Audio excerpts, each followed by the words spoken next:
Assalamualaikum warahmatullahi wabarakatuh.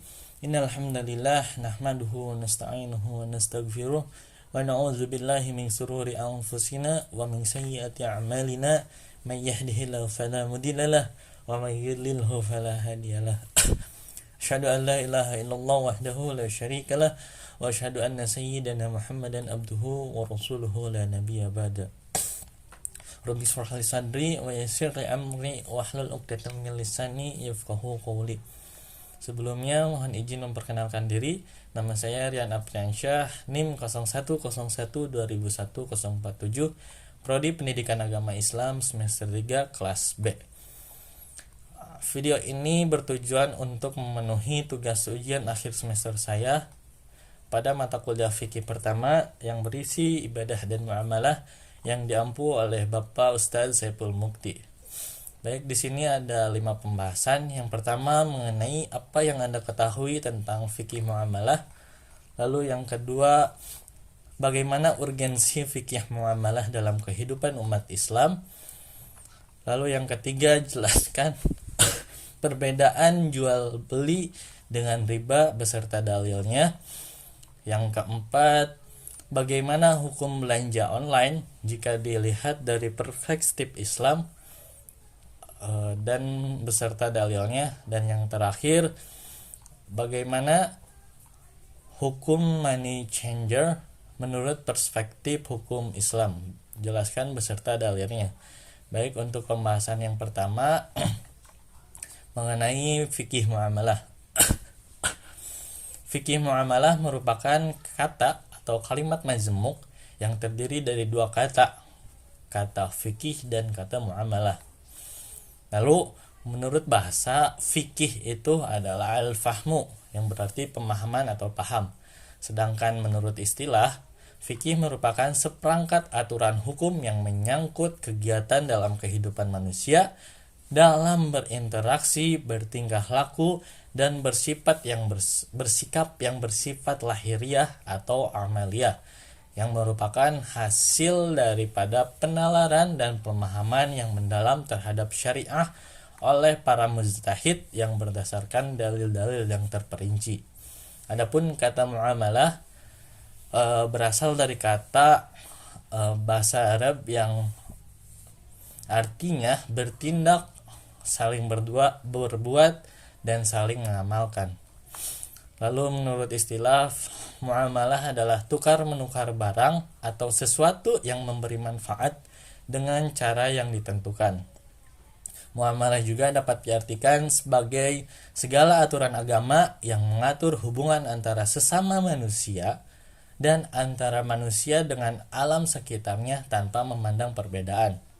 Lalu pengertian daripada fikih muamalah tersendiri yakni pengetahuan tentang ketentuan-ketentuan hukum yang berisi usaha-usaha memperoleh dan mengembangkan harta, jual beli, hutang piutang, dan jasa penitipan di antara anggota-anggota masyarakat sesuai keperluan mereka yang dapat dipahami dengan dalil-dalil yang terperinci. Lalu fikih muamalah juga ada menurut para ahli. Yang pertama, menurut Ad-Dimyati, fikih muamalah adalah aktivitas untuk menghasilkan duniawi yang menyebabkan keberhasilan masalah ukhrawi. Menurut Abdul Wahab Khalaf, mendefinisikan fikih muamalah dengan pengetahuan tentang hukum-hukum syara mengenai perbuatan manusia yang diusahakan dari dalil-dalil yang terperinci atau kumpulan hukum syara mengenai perbuatan manusia yang diperoleh dari dalil-dalil yang terperinci. Lalu menurut pendapat Mahmud Shaltut, fikih muamalah yaitu ketentuan-ketentuan hukum mengenai hubungan perekonomian yang dilakukan anggota masyarakat dan bertendensikan atau berisi mengenai kepentingan material yang saling menguntungkan satu sama lain. Nah, menurut Ibnu Abidin, muamalah meliputi 5 hal. Yang pertama, transaksi kebendaan atau al-muawadatul amaliyah. Yang kedua, pemberian kepercayaan. Yang kedua, pemberian kepercayaan atau amanat. Yang ketiga perkawinan munakahat. Yang keempat urusan persengketaan atau gugatan dan peradilan. Dan yang kelima mengenai pembagian waris. Nah, dapat diambil sebuah kesimpulan dalam secara garis besar definisi atau pengertian fikih muamalah yaitu hukum-hukum yang berkaitan dengan tata cara berhubungan antar sesama manusia, baik hubungan tersebut bersifat kebendaan maupun dalam bentuk perjanjian perikatan. Nah, lanjut untuk pembahasan yang kedua, yakni bagaimana urgensi fikih muamalah dalam kehidupan umat Islam.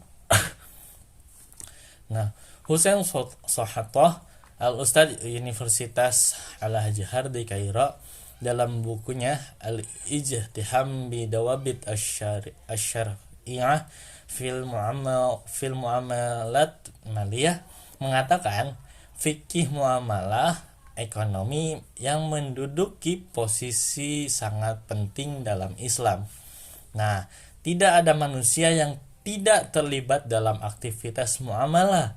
Karena itu hukum mempelajarinya wajib ain atau fardhu ain bagi setiap muslim. Nah, Husain Sohtoh selanjutnya menulis, dalam bidang muamalah maliyah ini seseorang muslim berkewajiban memahami bagaimana ia bermuamalah sebagai kepatuhan kepada syariat Allah. Jika ia tidak memahami muamalah maliyah ini, maka ia akan terperosok kepada sesuatu yang diharamkan atau syubhat tanpa ia sadari. Nah, seorang muslim yang bertakwa dan takut kepada Allah harus berupaya keras menjadikan muamalahnya sebagai amal soleh dan ikhlas untuk Allah saja atau untuk Allah semata. Memahami atau mengetahui hukum muamalah maliyah wajib bagi setiap muslim. Namun, untuk menjadi seorang ahli dalam bidang ini, hukumnya fardu kifayah. Nah, oleh karena itu, suatu ketika Khalifah Umar bin Khattab berkeliling pasar dan berkata, tidak boleh berjual beli di pasar kita kecuali orang-orang yang benar-benar telah mengerti fikih muamalah dalam agama Islam. Hadis riwayat At-Tirmizi. Lalu urgensi terpenting dalam mempelajari fikih muamalah, yang pertama karena kita berada di zaman yang tidak peduli halal atau haram. Nah, sesuai dengan hadis riwayat Bukhari dan Muslim, akan datang pada manusia suatu zaman ketika seseorang tidak peduli akan apa yang dia ambil, apakah dari yang halal ataukah dari yang haram. Nah, dengan ini manusia tidak memilah dan tidak memilih apa yang menjadi apa yang sudah didapatkan dengan hasil jerih payahnya tanpa memperhatikan atau menimbang-nimbang mengenai halal haram. Yang penting manusia tersebut bisa kenyang atau bisa terpuaskan dengan apa yang dia ambil tanpa mempedulikan halal dan haram. Lalu yang kedua, mengenai urgensi fikih muamalah ini, kita berada di zaman tiba merajalela. Sesuai dengan hadis riwayat Abu Daud dan Ibnu Majah, sungguh akan datang pada manusia suatu zaman ketika tidak tersisa seorang pun kecuali pasti makan riba. Yang tidak makan riba pun tetap terkena debu riba atau akibat atau seperti dampaknya. Nah, lalu yang terakhir, kita tetap wajib mencari yang halal walaupun zaman tersebut rusak. Sesuai hadis riwayat Tabrani, yaitu mencari yang halal adalah wajib hukumnya atas setiap muslim.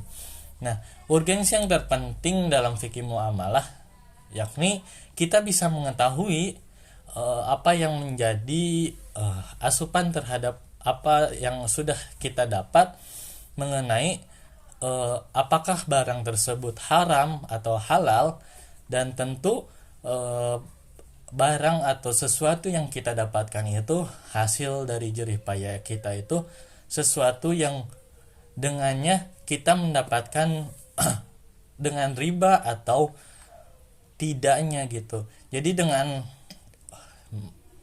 mempelajari urgensi fikih muamalah tersendiri, kita bisa mengetahui, yang intinya kita bisa mengetahui tentang halal dan haramnya, lalu mengenai riba atau tidaknya dalam suatu muamalah kita, ya, dalam suatu aktivitas kita sehari-hari begitu. Lalu pembahasan yang ketiga mengenai perbedaan antara jual beli dengan riba serta dalilnya. Nah, jual beli adalah suatu perjanjian tukar menukar benda atau barang yang mempunyai nilai secara sukarela di antara kedua belah pihak. Yang satu menerima barang atau benda dan yang lain memberikan sesuatu yang sesuai dengan perjanjian atau ketentuan yang telah dibenarkan atau sesuai syariat Islam. Nah, sedangkan riba tersendiri adalah pengambilan tambahan baik dalam transaksi jual beli maupun pinjam meminjam secara batil atau bertentangan dengan prinsip muamalah dalam Islam. Nah, tentu jelas sekali perbedaannya apabila jual beli merupakan tukar menukar yang sesuai syariat, dan yang riba itu tidak sesuai syariat dengan pengambilan tambahan baik dari transaksi jual beli tersebut. Nah, lalu perbedaan antara jual beli dan riba ini, yang pertama, jual beli itu dihalalkan oleh Allah Ta'ala, sedangkan riba jelas telah diharamkan atau diharamkan oleh Allah. Nah, hal ini termaktub dalam Quran surat Al-Baqarah ayat 275 yang berbunyi wa ahallallahu al-bai'a wa harrama riba, yang artinya padahal Allah telah menghalalkan jual beli dan mengharamkan riba. Nah, perbedaan yang pertama itu bahwa jual beli oleh Allah dihalalkan sedangkan riba telah Allah haramkan. Nah, mengapa jual beli halal sedangkan riba haram? Karena dalam jual beli itu keuntungan yang diperolehnya disertai usaha dan memberikan keuntungan satu sama lain. Tidak seperti riba yang hanya untung di satu pihak, sehingga muncul ketidakadilan atau kezaliman pada pihak yang meminjam atau menerima. Nah, hal ini termaktub dalam Quran surat An-Nisa ayat 16, yang artinya bahwa maka sebab penindasan yang dilakukan oleh orang Yahudi, maka kami haramkan kepada mereka harta yang baik-baik yang sebelumnya pernah diperbolehkan bagi mereka, disebabkan tindakan mereka yang keluar dari jalan Allah. Tindakan mereka dalam memungut riba padahal telah dinyatakan larangannya, dan tidak mereka dalam memakan harta orang lain dengan jalan batil, jalan yang tidak dibenarkan oleh syara. Untuk itu telah kami siapkan bagi orang-orang yang membantah perintah Allah ini atau kafir suatu azab yang pedih. Nah, maka dapat disimpulkan bahwa perbedaan yang paling signifikan mengenai jual beli dan riba ini, bahwa jual beli itu halal dan sedangkan riba haram. Karena apa? Karena dalam riba itu terdapat kezaliman atau ketidakadilan seperti dalam Quran surat An-Nisa ayat 16 tadi. Lalu pembahasan yang keempat mengenai bagaimana hukum belanja online jika dilihat dari perspektif hukum Islam. Nah, tentu diperbolehkan, bahkan sah-sah saja hukumnya, halal. Hal ini senada dengan pembahasan pada forum Bahsul Masail Muktamar Nahdlatul Ulama ke-32 di Makassar pada tahun 2010, yang menyebutkan bahwa hukum akad atau transaksi jual beli melalui alat elektronik adalah sah apabila sebelum transaksi kedua belah pihak sudah melihat barang yang diperjualbelikan atau telah dijelaskan baik sifat maupun jenisnya serta memenuhi syarat-syarat dan rukun-rukun jual belinya. Lalu dalam jual beli melalui online ini, maka harus memenuhi syarat-syarat, yakni yang pertama barang yang ditawarkan atau yang dijual adalah halal baik dari sifatnya ataupun cara memperolehnya. Karena Islam sangat memperhatikan kehalalan dan keharaman sesuai dengan hadis Rasulullah Shallallahu Alaihi Wasallam yang mengatakan sesungguhnya bila Allah telah mengharamkan atas suatu kaum untuk memakan sesuatu, pasti ia mengharamkan pula hasil penjualannya. Hadis riwayat Ahmad. Nah, dari hadis tersebut bisa kita simpulkan bahwa segala benda yang haram oleh Allah maka haram pula menjualnya, seperti minuman keras yang memabukkan, sehingga jika ada yang meminumnya akan terjadi banyak kemudaratan, maka Allah mengharamkan juga termasuk akad jual belinya. Lalu untuk memenuhi syarat jual beli online yang kedua, yakni sesuai dengan harga barang yang ditawarkan. Maksudnya ketika menjual barang maka harus memperhatikan kualitasnya dan menyocokkan dengan barang yang kita jual sehingga pembeli tidak merasa ditipu. Namun sebaliknya, kita harus menghadirkan kejujuran dalam berdagang sehingga mampu menciptakan keharmonisan antara penjual dan pembeli, dan yakni menguntungkan satu sama lain. Nah, hal ini terdapat dalam Quran Surat An-Nisa ayat 29 yang artinya, hai orang-orang yang beriman, janganlah kamu memakan harta sesamamu dengan jalan yang batil, kecuali dengan jalan perniagaan yang berlaku suka sama suka di antara kamu, dan janganlah kamu membunuh dirimu, sesungguhnya Allah Maha Penyayang kepadamu. Nah, syarat yang ketiga yakni kejelasan status.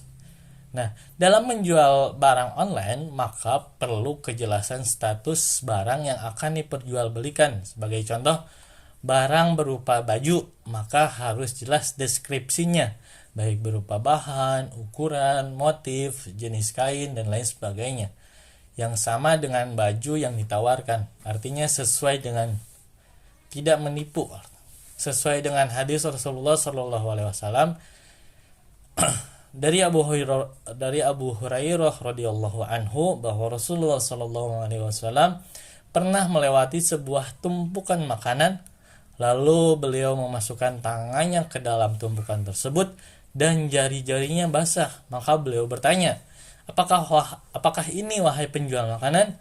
Ia menjawab, terkena hujan wahai Rasulullah. Beliau bersabda, mengapa tidak engkau letakkan di bagian atas makanan agar orang-orang dapat melihatnya? Barang siapa menipu maka ia bukan termasuk golonganku. Hadis riwayat Muslim. Nah, dengan dapat kita ambil kesimpulan bahwa hukum belanja online jika dalam perspektif hukum Islam tersendiri boleh atau sah-sah saja, akan tetapi harus memenuhi syarat-syarat dan rukun-rukun jual belinya. Lalu pembahasan yang kelima mengenai bagaimana hukum money changer menurut perspektif hukum Islam.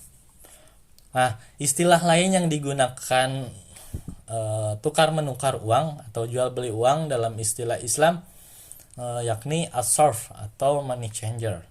Pengertian as-sarf secara bahasa adalah memindahkan dan mengembalikan, sedangkan secara istilah fuqaha adalah definisi as-sarf yakni jual beli alat bayar emas dengan emas, perak dengan perak, dan mata uang.